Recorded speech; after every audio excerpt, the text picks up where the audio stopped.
오늘은 내 생일이니까 니들 다 나가라. 자식들 쫓아낸 어느 어머니의 눈물 이게 실화라고요? 아니, 자식들이 생일날 어머니 집에 왔는데 어머니가 문을 안 열었다고요? 대체 왜요? 자식도 손주도 다 왔다는데 문을 잠갔다고요?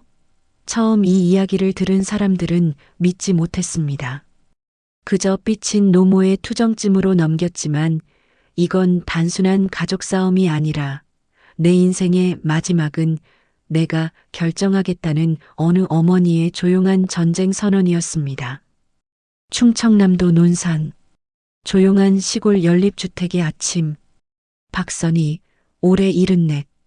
그녀는 새벽부터 미역국을 끓이고 불고기를 재우고 잡채에 들어갈 당면을 미리 불려뒀습니다.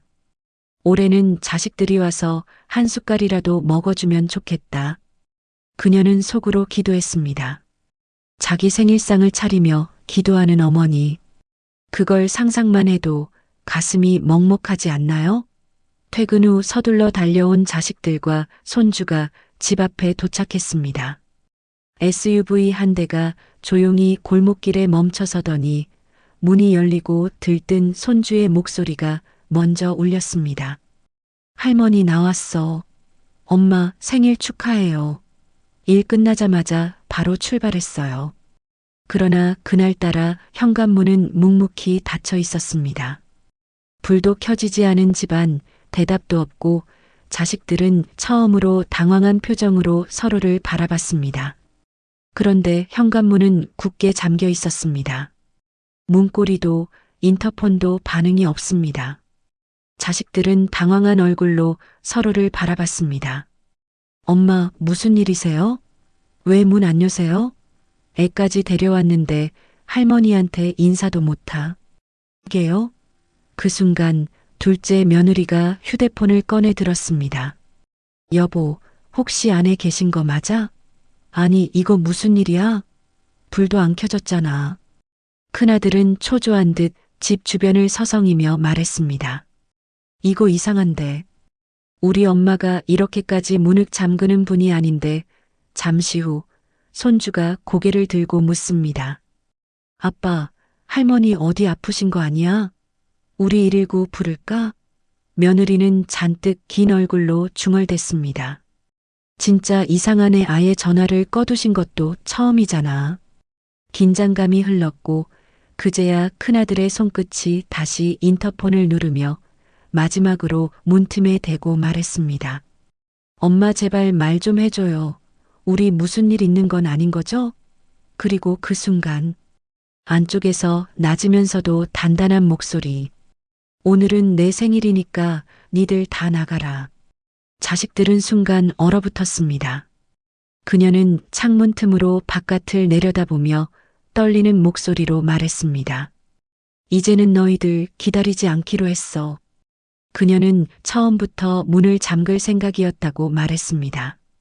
이중 잠금 장치, 그리고 의자를 문 안쪽에 눕혀 세워 누구도 들어오지 못하도록 막았습니다. 식탁 위엔 작은 케이크 하나, 촛불도 없이 덩그러니.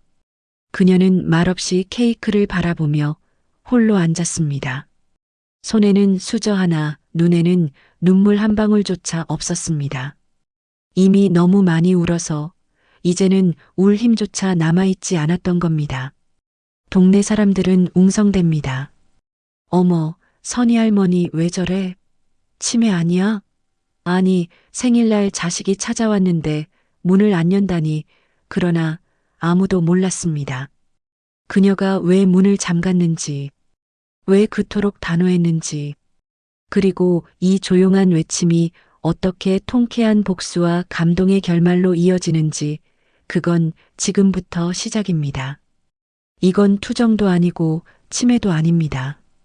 짐처럼 여겨진 인생을 스스로 멈춰 세우고 이제 내 생일은 내 것이어야 한다고 말하는 한 어머니의 선언이었습니다.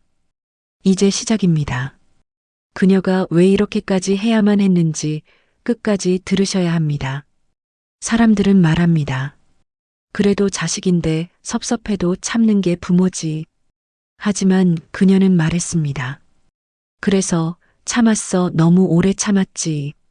그녀가 그날 문을 잠갔던 이유는 단 하루의 문제가 아니었습니다. 그건 수십 년간 이어진 기다림의 끝이었습니다. 몇 해 전 손주 생일.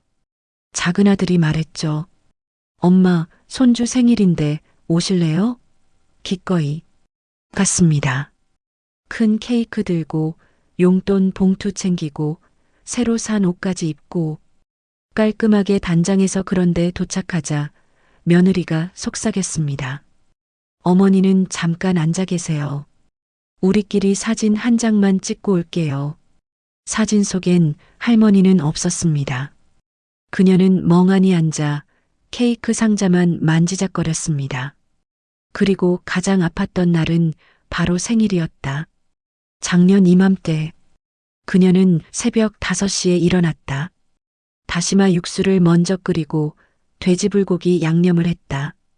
잡채용 당면을 물에 담가 놓고 미역국을 정성껏 준비했다. 기름에 마늘을 볶으며 조용히 혼잣말했다. 이번엔 한 숟갈이라도 먹어줬으면. 오후 5시가 지나도 전화 한 통도 초인종도 울리지 않았다.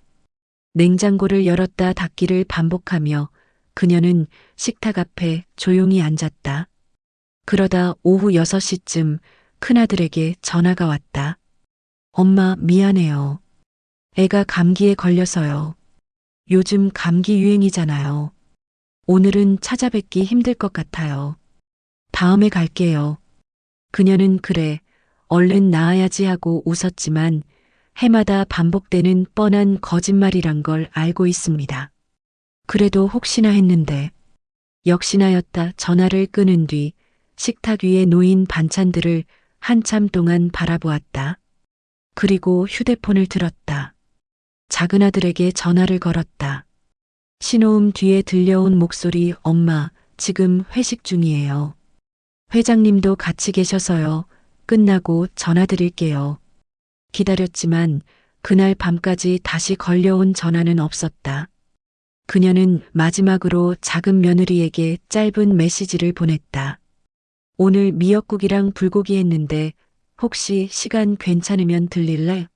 몇 분 후 도착한 답장은 단 한 줄이었다. 어머님 죄송해요. 친구 아이 돌잔치 가기로 해서요. 다음에 꼭 찾아뵐게요.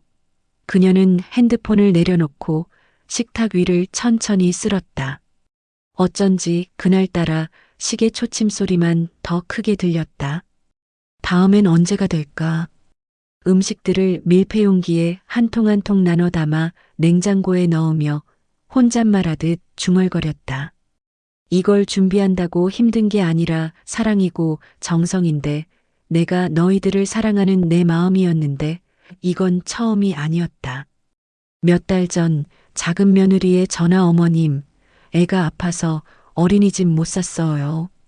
저희는 일이 있어서 하루만 봐주실 수 있나요? 박선희는 기꺼이 손주를 돌봤습니다. 아픈 아이 죽 끓여주고 먹이고 하루 종일 간병했어요. 저녁에 며느리가 와서 어머님 고생하셨어요. 그런데 애가 왜 이렇게 울어요? 혹시 뭘 잘못 먹였나요? 약은 제때 줬고요. 그리고 바로 아이를 데려갔습니다. 다음에 또 부탁드릴게요. 감사 인사도 없이. 박선희는 마치 무료 베이비시터 취급받은 기분이었습니다. 그뿐만 아니다. 명절 차례 준비 때도 며느리들은 늘 이랬다. 요즘은 이런 거 안 해요. 제사도 얼마나 간단히 지내고 없애고 해외여행 가는 집도 많아요. 그리고 웬만한 음식들은 다 사 먹어요. 그녀는 그래도 이것저것 아이들 챙겨 먹이고 싶었다. 그것이 엄마의 마음이었다. 그런데 그게 잘못된 걸까? 틀리다는 건가? 아무리 생각해도 이해가 안 된다. 하지만 이번 생일, 그 기대마저 꺼졌다. 그녀는 그날 밤 누운 채 베개를 적셨다. 눈물은 소리 없이 흘렀고 이불 속에서 입술을 깨물었다. 나는 누구가 아이들 잘 되기만 바라고 앞만 보고 달려왔는데 내 생일이란 게 이제 이렇게 끝나는구나. 이 음식들 그냥 음식이 아니라 내 마음이다. 그리고 그 마음이 그녀를 천천히 조용히 단단히 결심하게 했다. 그리고 이번 해 그녀는 알았습니다. 더 이상 기다리는 사람으로 남고 싶지 않다는 것. 누구에게도 기다려지지 않는 존재, 그 외로움이 얼마나 사람을 아프게 하는지를. 그날 밤 그녀는 말없이 베개를 적셨습니다. 숨죽여 울다 지쳐 잠든 새벽 그녀는 결심했습니다. 올해는 다르게 할 거야. 하면서 지나온 세월이 10년이 되었다.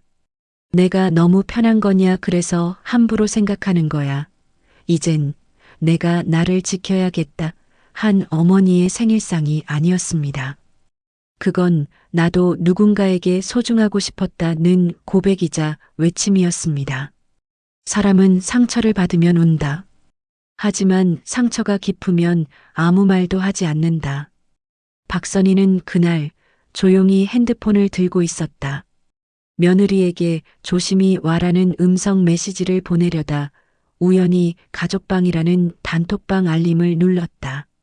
그건 자신이 초대되어 있던 방이 아니라 자신을 몰래 뺀 채 자식들만 나눈 대화였다. 큰 며느리 또 음식한다고 할걸? 진짜 민폐야. 작은 며느리 어차피 배달시킬 건데 전 냄새 진짜 싫다. 큰아들 솔직히 매년 생일 챙기는 거 피곤하다. 둘째 아들 그래도 안 가면 삐치니까 그냥 잠깐 얼굴만 비추고 오자. 그녀는 숨을 멈췄다. 손이 떨렸고 핸드폰은 무릎 위로 툭 떨어졌다. 내가 민폐였구나. 생일이 그들에게는 벌칙 같은 거였구나. 울지 않았다. 눈물조차 이제는 사치였다. 대신 그날 밤 그녀는 혼자 이불 속에서 무언가를 다짐했다. 이젠 더는 기대하지 않겠다고. 이번 생일은 다르게 보내겠다고. 그리고 생일 당일 새벽 그녀는 조용히 일어나 문에 이중 잠금 장치를 확인했다. 문 안쪽에는 나무 의자를 눕혀 세웠고 비상용 자물쇠까지 걸었다. 창틀 아래 핸드폰은 전원을 끈 채 뒤집어 두었다. 부엌에는 단 하나의 초라한 생일 케이크. 촛불 하나 켜지 않은 케이크를 바라보며 그녀는 스스로에게 말했다. 오늘은 나를 위한 날이니까. 오늘은 내가 나를 지켜주는 날이니까. 그리고 오후 6시 큰아들 가족 도착. 곧이어 둘째 아들 가족 도착. 꽃다발, 케이크, 선물 상자가 들려 있었다. 현관 앞에서 웃으며 외친다. 엄마 생신 축하해요. 문 좀 열어주세요. 우리 다 왔어요. 하지만 그 문은 열리지 않았다. 조용히 창문 틈에서 그녀의 목소리가 흘러나왔다. 담담하고 조용한 말투로 오늘은 내 생일이니까 니들 다 나가라. 자식들은 당황했다. 며느리는 흠칫 놀라 서로의 얼굴을 바라봤고 손주는 문고리를 잡고 울먹였다. 할머니 나야 왜 그래. 그러나 그 문은 끝내 열리지 않았다. 이건 단순한 감정의 폭발이 아니었다. 그녀는 이 순간을 아주 오래전부터 준비하고 있었다. 감정이 아니라 결단의 결과였다. 자식을 내치는 건 부모 인생의 가장 슬픈 선택이다. 하지만 더 슬픈 건 그 선택이 너무 늦었다는 걸 깨달았을 때다. 사람들은 몰랐습니다. 그녀가 조용한 침묵 속에서 무너진 것이 아니라 그 침묵 속에 칼처럼 날 선 결심을 품고 있었다는 사실을. 그녀는 단순히 문을 잠근 게 아니었습니다. 그녀는 이미 오래전부터 어느 날 그들에게 줄 마지막 답장을 준비해 오고 있었습니다. 10년 전 남편이 병으로 세상을 떠난 그해 겨울. 박선희는 첫 손주 돌잔치 초대조차 받지 못한 채 홀로 빈 방에서 흑백 사진첩을 꺼내 앉아 있었습니다. 그때 그녀는 마음을 다잡았습니다. 누구도 내 인생 마지막을 대신하지 못한다. 그 이후 그녀는 조용히 법무사 사무소를 찾았고 매년 한 장씩 자신의 삶을 정리해 나갔습니다. 논산 시내의 아파트 한 채, 상가 한 곳, 남편과 함께 가꾼 300평의 밭, 그리고 30년 넘게 아껴 모은 요양보험금 3천만 원. 그 모든 자산의 이름을 바꿔 적었습니다. 다 수혜자 사랑요양보호센터, 행복지역아동센터, 믿음의료복지재단, 그리고 등기 이전 완료, 공증까지 완료. 어떤 자식도 손댈 수 없도록 그녀는 철저하게 준비해 두었습니다. 단 10%는 손자들 교육비 앞으로 며칠 후 이 사실을 알게 된 자식들은 충격에 빠졌습니다. 큰아들과 작은아들은 법무사 사무소로 달려갔고 서류를 들여다보던 큰 며느리는 입을 다물지 못했습니다. 이거 진짜예요? 어머니가 이걸 직접? 법무사는 냉정히 답했습니다. 예.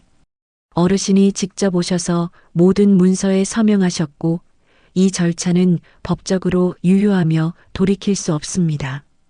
그때 박선희가 천천히 등장했습니다. 단정한 차림, 단단한 표정, 그리고 눈을 마주보며 말했습니다. 너희가 날 민폐라고 했지. 매년 내 생일이 의무감이었다며. 나는 짐이 되고 싶지 않았다. 그녀는 차분히 말을 이었습니다. 그래서 정리한 거다. 이젠 부담 주기 싫어서. 이제 나도 내가 옳다고 믿는 길을 간다. 큰 며느리가 울먹이며 말했습니다. 어머니, 우리가 잠깐 실수한 거예요. 죄송해요. 잘못했어요. 이건 너무하신 거 아닌가요? 박선희는 고개를 끄덕이며 이렇게 답했습니다. 맞아. 너희는 잠깐 실수했겠지. 근데 난 10년을 기다렸단다. 그 잠깐이 내겐 평생이었어. 말없이 서 있던 작은아들이 그제야 고개를 푹 숙였습니다. 그날 밤 박선희는 마을 입구 감나무 아래 혼자 앉았습니다. 하늘엔 별이 총총했고 바람엔 감잎향이 섞여 있었습니다. 그녀는 작게 그러나 확신에 찬 목소리로 말했습니다. 이제 내 생일은 누구에게 의무가 아닌 진짜 내 마음이 시작되는 날이야. 세상에는 아직도 늦게서야 비로소 마음을 깨닫는 자식들이 있습니다. 그리고 세상에는 그런 자식들을 위해 마음을 접은 부모도 있습니다. 박선희는 그런 사람이었습니다. 이제 그녀는 더 이상 기다리는 어머니가 아닙니다. 이름 없는 상 하나 차려놓고 발자국 소리에 귀 기울이던 사람이 아닙니다.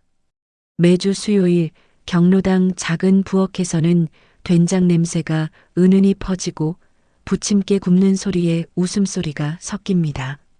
선희 언니, 이 단호박 찐 거 좀 보세요. 색깔이 어쩜 이래요. 이건 내가 딸기잼 발라온 호떡?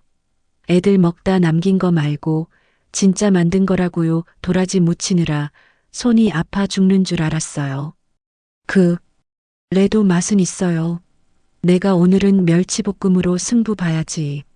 지난주 반응이 너무 좋았거든. 그들은 모두 진짜 가족은 아닙니다. 피도 섞이지 않았고 법적으로 아무런 관계도 없습니다. 하지만 그들이 나누는 밥상은 어떤 명절보다 따뜻하고 어떤 생일보다 행복했습니다. 그녀는 지금 그 5명의 노인과 함께 사랑받는 어른으로 살아가고 있습니다. 말없이 정을 덮이는 부엌의 따뜻한 불이 되어 그리고 어느 날 자식들이 다시 찾아왔습니다. 작은아들은 말했습니다. 차 타고 오는 길에 딸이 그러더라. 왜 우린 할머니 생일에 안 갔냐고. 자기도 가고 싶었다고 그 말에 큰아들도 고개를 돌렸습니다. 냉장고 문 열었을 때 정갈하게 싸놓은 반찬들 보고 심장이 멈추는 줄 알았다. 그날 4사람은 가벼운 꽃다발과 케이크를 들고 다시 논산을 찾았습니다. 하지만 그녀는 문을 열지 않았습니다. 현관 앞에 서서 작은아들이 말했습니다. 엄마 정말 미안해요. 그땐 저희가 너무 무심했어요. 우리만 생각하고 엄마가 짐이라니 그런 말 2번 다시 안 할게요. 박선희는 조용히 창가에 앉아 있었습니다. 그들의 목소리를 들으며 작게 고개를 떨궜습니다. 그러나 결국 문은 열리지 않았습니다. 그녀는 속삭였습니다. 나는 이제 나를 아껴주는 사람들과 지낼 거야. 내 생일은 나를 위한 날이니까. 그리고 그날 그녀는 경로당에서 작은 케이크에 촛불을 켰습니다.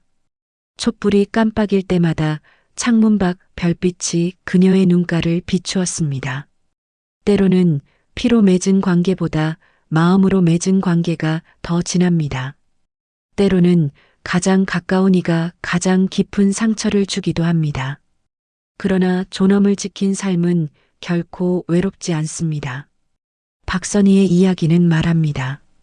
자신을 아끼는 삶은 어떤 순간에도 시작할 수 있다고. 그리고 누구도 짐이 되어선 안 된다고. 오늘의 교훈은 나이가 들어도 자신을 포기하지 마세요. 당신의 인생은 당신의 것입니다. 자식을 위해 살아야 한다고 해서 자신을 희생할 필요는 없습니다. 때로는 피로 맺은 관계보다 마음으로 맺은 관계가 더 따뜻하고 진실합니다. 존엄을 지킨 삶은 결코 외롭지 않습니다. 박선희 할머니처럼 용기 있게 자신을 지켜내세요. 그것이 진정한 어른의 삶입니다. 오늘 이야기를 끝까지 들어주셔서 진심으로 감사합니다. 여러분의 가정에 매일매일 행복과 웃음만 가득하시기를 진심으로 기원합니다. 그리고 언제나 자신을 아끼며 존중받는 삶을 사시길 바랍니다. 이런 감동적인 이야기가 더 많은 분들에게 전해지도록 좋아요와 구독 알림 설정 부탁드려요. 여러분의 따뜻한 관심이 더 좋은 이야기를 만들어갑니다. 감사합니다. 사랑합니다. 건강하세요.